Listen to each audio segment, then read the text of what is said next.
Like, I thought it couldn't get worse than a fall from grace. And Tyler Perry said, hold my lace front. Like, I want some of your brownsugar. I want some of your brownsugar. Hello, beautiful people. Welcome back to my channel. Sebastian Commentate. I'm your girl, Kayla. If you're new here, make sure to subscribe for more videos about black entertainment, black womanhood, whatever the heck I feel like talking about this week. Alright, let's get right into it. So, I watched the newest Tyler Perry film, a Madea Homecoming, a Netflix original, okay? So you didn't have to, okay? Basically, so you didn't have to. It's the way that I was not planning to watch this film whatsoever, because it's like, you see one Madea movie, you didn't see them all. But the way my mother was describing this plot, and the way that, you know, Twitter was talking about it this weekend, I said I had to get into it. I had to see what it was giving. And it gave something. It gave a whole lot of something. And I said, you know what? Let's talk about it. Let's kiki. Let's have a good time. I'm in a silly, goofy mood. Let's do it. Okay? Because one of my most successful videos on this channel is me talking about my issues with Tyler Perry films. So I said, it's been about a year since that video came out. So let's do a follow-up, right? Let's see. Let's give it a chance, right? So let me just say this, because I have to say these things when I'm talking about Mr. Tyler, because Tyler got his people, okay? Some of them had a lot to say in that other video, and I'm just like, babes, my content is not for you. Leave. But it's like, I said it before and I'll say it again. I don't have a problem with Tyler Perry as a person, because I don't know that man personally. I do have a problem with the way that he portrays black women. I do have a problem with him exploiting black women's pain and not really giving us any solutions that we're not aware with, or trying to say our only solutions is Sky Daddy and a light-skinned man. And I do have a problem with him continuously continuously dressing up as a black woman who does nothing for us but make us look bad, when he could simply cast a black woman to be a matriarch of a family that's well-rounded, and you can still tell these stories and have a feel-good comedy without leaning on the stereotypes. And even in that other video, in some comments, I'm like, oh, he doesn't pander to stereotypes. And even if he does, y'all don't say nothing about other comedians who do the same thing. I was like, you must not know about me, sweetums, because yes, I do. Yes, I do. All of them I have smoked for. Martin Lawrence, Eddie Murphy, all of them. Like, what do you mean? I like that joke of a black man in a fat suit trying to be a black woman never was funny. Never. Ever. And it never will be funny. And I will drag it every single time. I like, who are you talking about? But it's just like, I get it. And like I said, there'll be trolls. And there'll probably be trolls in this video, but it is what it is. My whole thing is Tyler Perry has a whole studio. It is a billionaire and has all this pull in both black Hollywood and actually regular Hollywood. And he chooses to continuously make these ridiculously trash films that don't even have to be that bad. And it's the way that you have a career spanning over 20 years and your content has gotten worse and worse and worse over time, because this is his worst film. Like, I thought it couldn't get worse than A Fall from Grace. And Tyler Perry said, hold my lace front. Like, what is this? But let's get into it, shall we? So this movie is called A Madea Homecoming, even though it has absolutely nothing to do with Homecoming, other than the parody that he does of Beyonce's Homecoming at the end of the film. This film is about Cora's grandson, who I've never seen in a previous video before. How does Tyler Perry, or rather Madea, have all these damn family members that every movie is a different set of family? Like, the only consistent family members that be in most of the movies is Cora, Joe, and Brian. Like, everybody else is just new niece, new grandson, new this, that. Like, how you guys, I get it, black people have a lot of family members, but damn, like, it's the way that none of these people ever show up. Like, you see them in one movie, you never see them in another movie. What's that about? And I know in the plays Cora has, 2 daughters, but where were these 2 daughters all these other movies? Like, what's going on? Am I missing something?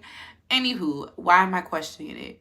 Why am I questioning this? But basically, this movie has like 3 simultaneous plots going on, and I'll try to explain it in the most concise and in a way that you guys can kind of understand what the plot was if you didn't watch the film. So Cora's grandson is graduating from college, and he's, coming home to do the little graduation festivities for like, the weekend leading up to the graduation. So he and his roommate are driving to Medea's house, and this, the grandson is gay, and he is expressing to the roommate, friend, whatever, that, you know, he's scared because he hasn't come out yet, and he wants to tell them this weekend. He doesn't know how it's going to go. And the friend's being supportive and be like, you know, they'll be fine. Your mother, you know, is very open-minded. It'll work out. But he's, you know, saying like, but what about his dad? And from what we're seeing in this conversation, his parents went through a pretty rough divorce. The daddy is trifling in per Tyler Perry fashion. And the friend is not the biggest fan of the daddy, but I mean, if your best friend had a trash parent, you probably wouldn't like them either. But you know, once again, he's supporting him, saying, go for it, I'm here for you, you know, just live your truth, babes. Okay, all the while at Madea's house, you got Mr. Brown there trying to start a barbecue and putting all this lighter fluid up in there, gasoline, whatever the hell it is. I don't know nothing about barbecue, nothing. But he's putting a lot of fluid into the grill, which is very dangerous. And, you know, Joe is trying to stop him. And he's like, you know, I want a big fire. Like, I wanted to, you know, I want, you know, to have a big fire or whatever. And Joe's like, okay, go for it. And then Mr. Brown ends up catching on freaking fire and running around like a crazy person, because that's what Mr. Brown does. And I mean, I don't understand how the hell Mr. Brown was on fire for so damn long and did not experience any severe burns. And his burns he didn't even go to the emergency room, like, at all. Like, he was caught on fire. Madea eventually put him out, and he was fine after that. Like, other than looking a hot mess that first day, he looks completely normal for the rest of the movie. And I'm just like, what the hell is the point of this? Other than, I guess, ha ha he he joke. I don't know. But yeah, so that's going on. And then eventually, when Madea's in the house, his mother, Cora's two daughters show up. And this is where the second storyline comes into play, where one of Cora's daughters is a cop.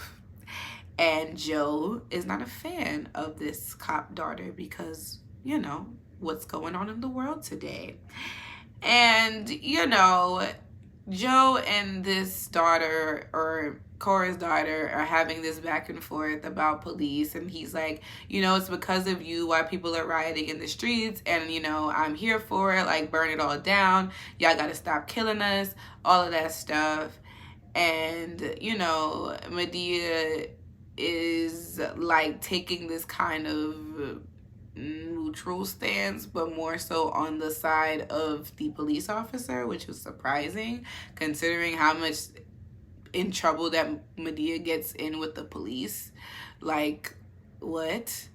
But yeah, they have this back and forth exchange, and this happens several times in the film, but this is the first time, and they just go back and forth. And she's like, you know, we're also scared too, and there are genuine criminals on the street, and what do you expect if there's no cops, and blah blah blah blah blah. And I'm gonna get into the cop-ganda towards the end of my conversation on this movie.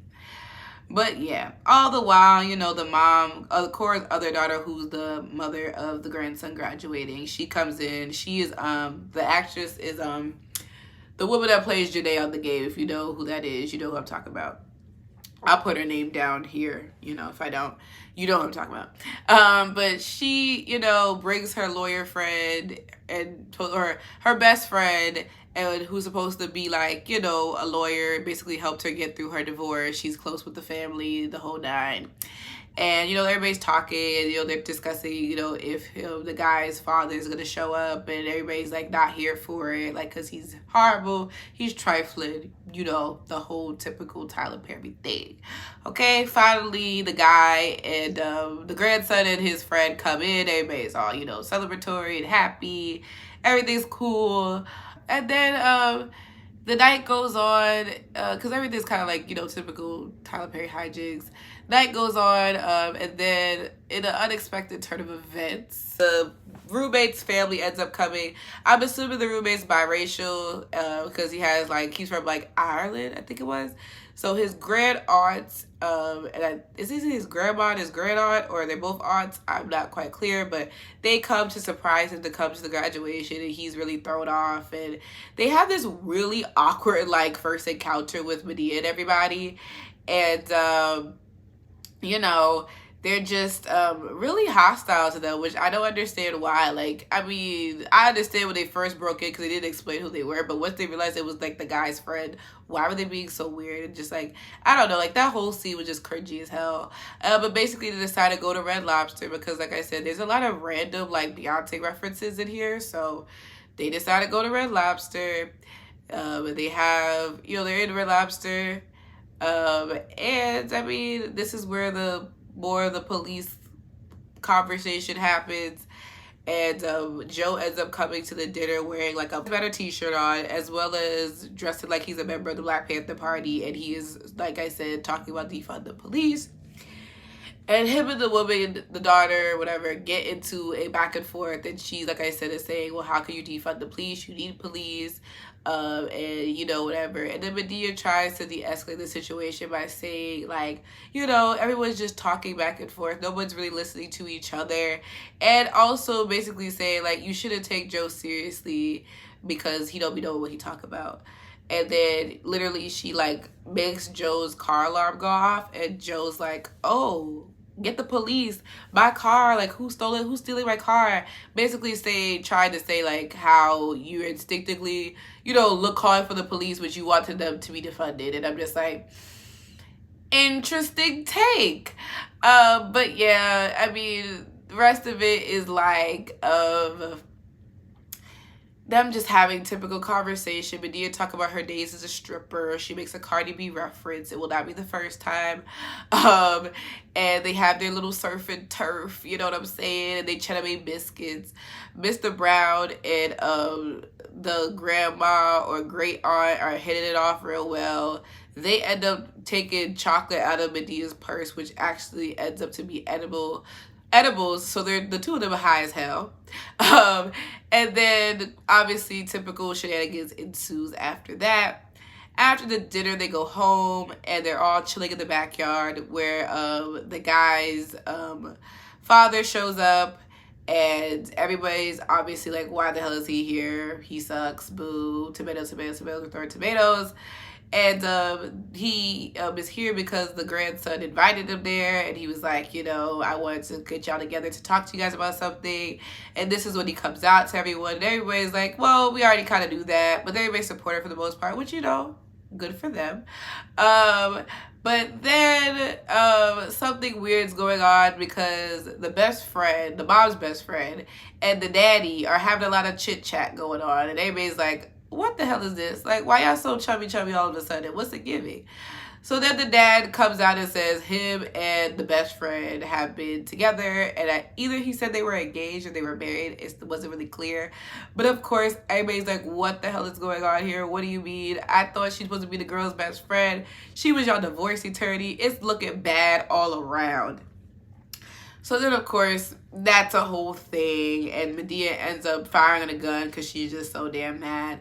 The daughter or the ex-wife in the situation is seemingly not that mad about it. She seemed to be quite calm, and she's like, you know, basically saying, you know, it's not about us. It's about, you know, her son and his graduation. Like, let's just talk about that and deal with this another day. And then, you know, they go inside the house, and then, you know, they're getting ready for bed. Madea comes in the room, and the Cora's two daughters are talking. And, you know, Medea's like, you know, I had dealt with a shady friend before. Her name was Rose, and back in like the 60s, she stole my man. And, you know, I was about to kill her. And then the Rose in this story is supposed to be Rosa Parks. And it's a whole joke about the reason why Rosa Parks did not get off the bus is because Madea was outside waiting to beat her up. So there's a bit of a comic relief for you. Then the next day they have a barbecue. And during the barbecue, once again, chaos ensues. So they're there at this barbecue, and, you know, everything seemed to be cool, but of course the ex-husband comes back again. Everybody's on edge again. And interestingly enough, the person that has the most animosity towards this ex-husband is the grandson's best friend. And he's like, you know, very angry, like really abnormally angry for somebody that is not involved in the situation whatsoever, other than being Thing's friend and roommate. And then him and the ex-husband get into it, or the man's father rather. I'm sorry, I don't know these people's names, but I don't care enough to learn these people's names. I know that the best friend's name is Davy, and that is it. But they end up getting into it. And then he finally says, you know, I'm the one that had to pick up the pieces for her after you left her and you did her so dirty and I'm in love with her and da-da-da. Basically, we find out that the boy's roommate and his mama have been in a relationship for 2 years. And naturally, everyone is confused because everybody was under the impression that him and the roommate were together. Even us. Like I said, the audience thought this, and literally Aunt Bam says, I thought the two boys was lovers. Like, what is happening here? And so the grandson is upset because he's like, what the hell is this? What are you talking about? And the husband's confused. Everybody's confused. And then finally the best friend comes out and tries to propose to the mama, but the mama's like, no, I don't want to propose. I'm not going to say yes to you. No. And then also while this party, whatever is going on, Madea ends up having a conversation with the friend's grandmom, grandaunt, whoever the hell she is. And she's saying that he can't get married to this woman because he has to go home and take care of the family farm in Ireland, because that was his agreement when he went off to school, that he can come to school in America, but when he graduates, he has to come back home and take care of the family farm. And she's very adamant about this. And Medea's like, you know, you got to let your kids live their life. You can't, you know, try to make them live your dream. Like, let him make his own decisions. And she's like not backing down on it. So that's an aside. Everybody kind of disperses after this little thing. Madea tries to give the mom a pep talk, saying, you're entitled to love who you want to love. You seem to be happier. You know, that man, you know, he's grown. You know, he seems to really care about you. You shouldn't let, you know, this stop you. Like, go for it, whatever. And then she goes and she talks to the son and saying, you know, don't be mad at your mom. She did the best of what she could, what she had, which is a common lesson that Madea says in these movies, which I will talk about in a second. But she's trying to say, you know, like, don't be too hard on her. Let her have her happiness. She seems to be happy. You know, like, let it go. Go to bed. We'll talk to her later. Then the actual graduation happens, and the grandson's supposed to be the valedictorian, which I've never seen a valedictorian at a college graduation. Not that I can remember. I don't think that's a thing, but we'll let it slide for this movie. But during this man's speech, he decides to tell his mama and his friend business to the whole entire student body. And tries to put in his speech. And I'm just like, now why the hell you gotta be messy now? That wasn't necessary. He ties it up and makes it sound better. But like, this was not giving valedictorian speech. It was giving very much like venting. Like, it wasn't even like anything empowering, to be honest. Like I said, he tries to like turn it around at the end. I'm just like, you did not have to put that part about the mom and the best friend having a relationship for 2 years in secret. Like, we didn't need to know that. Like, please. But at the end of the movie, basically, everything is, like, fixed. Like, he forgives the mom and the friend and, you know, is rooting for them and even encouraged the mom to accept the boy's proposal. They end up getting engaged. The grandma, you know, rips up his plane ticket back to Ireland, says, you know, live your life, be happy, I support you. And that's it. That is the movie. And then at the end, like I said, there's a parody of Madea for, like, a good 15 minutes of him, or of Madea reenacting Beyonce's Coachella performance and the documentary Beyonce Homecoming. So here's what I have to say. Not only is this movie confusing as hell from the title alone, but this plot didn't make no damn sense. I feel like Tyler Perry literally looked at Black Twitter and what was going on in the world and tried to just jumble it all together and throw it in one movie. Like, you would have thought this would be his last movie ever, the way that he just wanted to throw in every single Black topic over the last 3 years, over and over and over again. Like, it was just like, what the hell are we doing? Like, the dialogue was just so damn cringy. Once again, he tried to fit in every pop culture thing, every Black Twitter moment, from him talking about I Know That's Right, from Cardi B's Up, even talk about WAP, which I found it to be weird. How did Madea know about Up but not WAP? Like, that doesn't make any sense. Also, like I said, Beyonce, the Red Lobster thing, okay. Then it was Mr. Brown talking about these nuts, like that joke. It was just so much of him trying to be on, have a post on what Black people were talking about, and it just didn't work. And it was just so cringy, and it was just so annoying, and it was just like I felt like, I don't even know, like every time, the more I watch this movie, the more I just wanted to, I don't know, like the way I feel like my brain turned to mush at one point. I really do believe that. But I mean, I don't understand. Like, I really don't understand what the hell this movie was supposed to be about. Tyler Perry and this propaganda nonsense pissed me clean off, because I'm just like, you chose Joe to have this defund the police stance. And I feel like Joe is known for being a very ignorant and stupid character. That is what you have given us over all these movies. Joe don't got nothing going on for himself. Joe lives under Medea's roof and talks hot garbage about Madea. He's always high. He's always very absent-minded, and he be nasty as hell. Like, he has shown several movies of him trying to talk to his relatives, and he even made a joke about it in this movie, talking about he from Alabama, and people from Alabama don't, if they're not your daughter, it doesn't matter, or a granddaughter or something like that, it doesn't matter. And so we're supposed to listen to what this character has to say about police brutality and Black Lives Matter.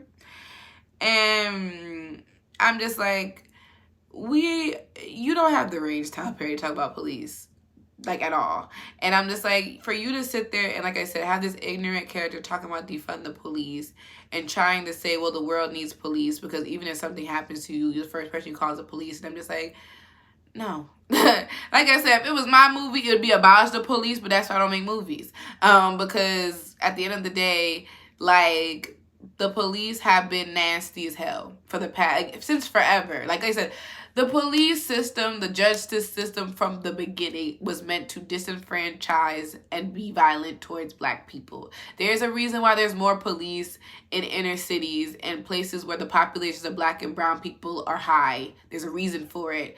And you can't sit here and tell me about all these deaths of men, women, children that we had to violently watch, that people's name we done learned over and over again. Like, literally, it has been about 10 years since Trayvon Martin died. And I will never forget going to school the next day and how all the Black kids in class were just completely quiet and silent, because the words could not comprehend the somberness that we felt, knowing that this person that was literally, like, Trayvon Martin's only a year older than me, to know that this guy just died, just simply going home, not bothering anybody, not armed or anything.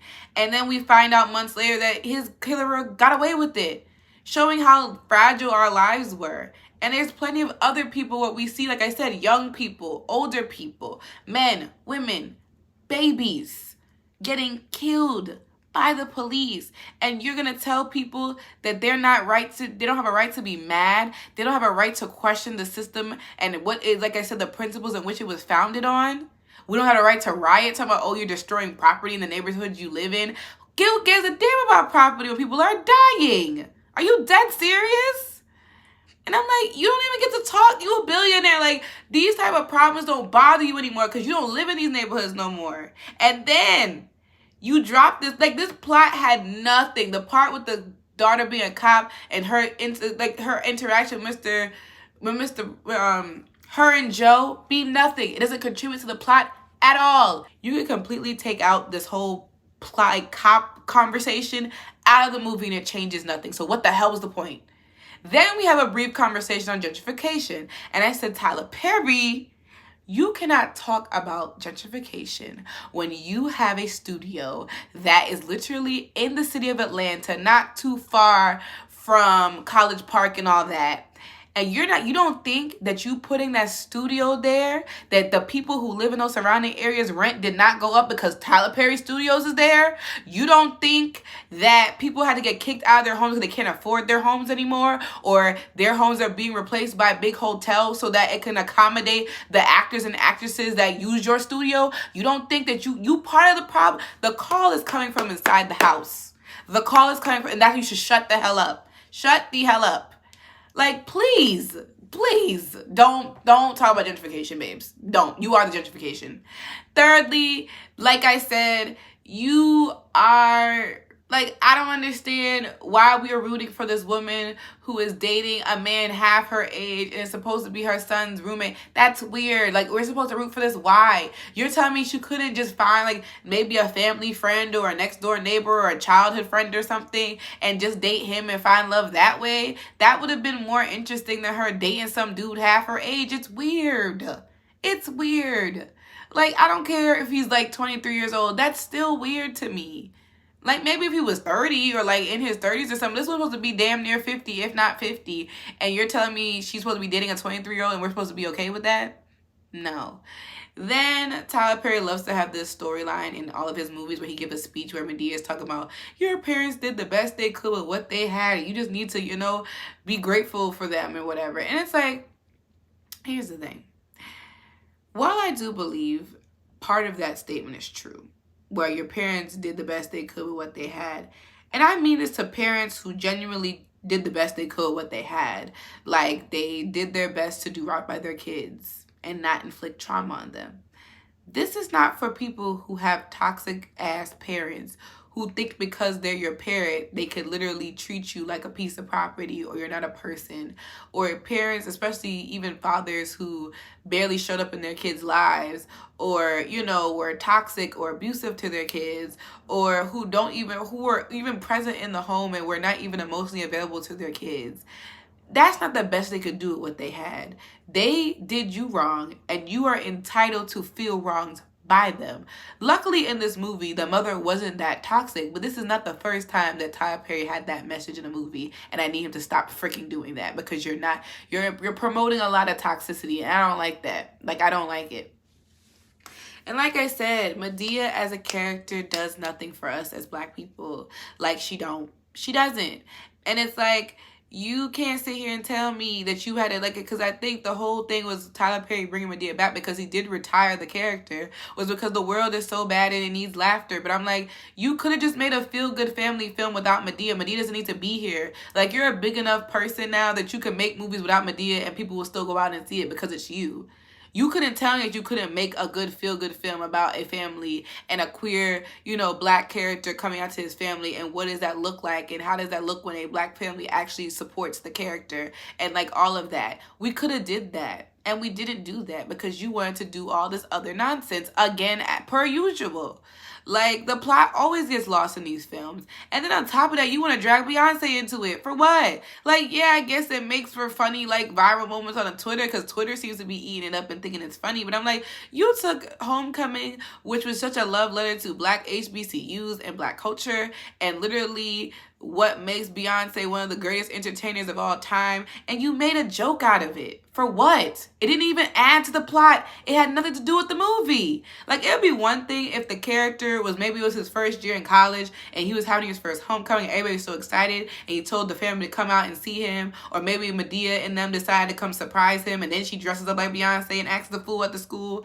And we could have even leaned into, like, the protesting and things like that because, you know, people protest on Black campuses all the time. But once again, Tyler Perry does not have the range, and he doesn't care about really giving us anything of quality or giving us anything that really is feel good or interesting. He just wants to rely on these stupid negative tropes and talk about things he know he ain't got no business talking about and just acting a plum fool. Like, somebody said that Tyler Perry literally is a drag queen, and everybody tries to act like he's not. And it's true. He's a man who dresses up like a woman for entertainment. And really that's being disrespectful to drag queens, because at least with drag queens, they ain't really bothering nobody. They not bothering nobody. They having a good time entertaining the people, you know, doing lip singing, having a good time. This man is making black women look nasty.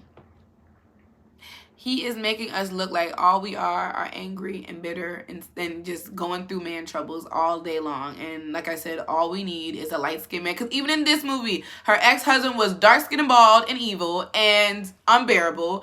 And then the new man was biracial with green eyes and so wonderful and great. Like, even like the ex-husband messing with the new friend, like that was once again irrelevant to the plot. Like, I just want to make him look as horrible as possible. Like, we get the point, he sucks. Like, we didn't have to even go into that. But like I said, this is not shocking. Like I said, Tyler Perry, don't give a damn. And I mean, I guess if I was a billionaire, maybe I wouldn't give a damn either. But geez, this was worse than The Fall from Grace. And I thought it couldn't get no worse than The Fall from Grace. And this is the worst Madea movie yet. Because it was just confusing. And it wasn't even entertaining nor funny. Like I said, the only reason why I just kept watching, because I just wanted to see how this all was going to get fixed. Like, I just was fascinated how crazy this movie was. But once again, as I said, these movies are not for me. And the people who watch these movies are not going to call for Tyler Perry to do better. They're going to keep watching and keep giving him money. And people will still listen to him. And like I said, Tyler Perry has a voice that some people respect and listen to. So people will hear this propaganda nonsense and feed into it. And they're the reason why we still, like, you know, like, they'll feed into it and regurgitate that nonsense. And, like, just, what? I don't know what I was expecting. But I just thought at the very least it wouldn't be this. Like, I just thought it was going to be, like I said, cool, cute little homecoming movie, silly, goofy mood, kikis and laughs, like typical Madea nonsense. But no, it was this. And we could have kept this in the chat. Could have kept this in the drafts, Tyler. Honest to goodness. But that was Madea's family, or Madea's Homecoming, and all my thoughts and opinions. And like I said, I watched this, so you don't have to. But if you did watch it, let me know all your thoughts and opinions about it. Did you like it? Did you hate it? Like, what do you think about Tyler? Do you think that he is going to keep making more Madea movies? Like, what do you think is the future for Mr. Tyler Perry and Tyler Perry Studios, honey? What do you really think we should do about it? Let me know your thoughts and opinions down in the comments below. Thank y'all so much for watching. I'll definitely see y'all in my next video. Peace out, y'all.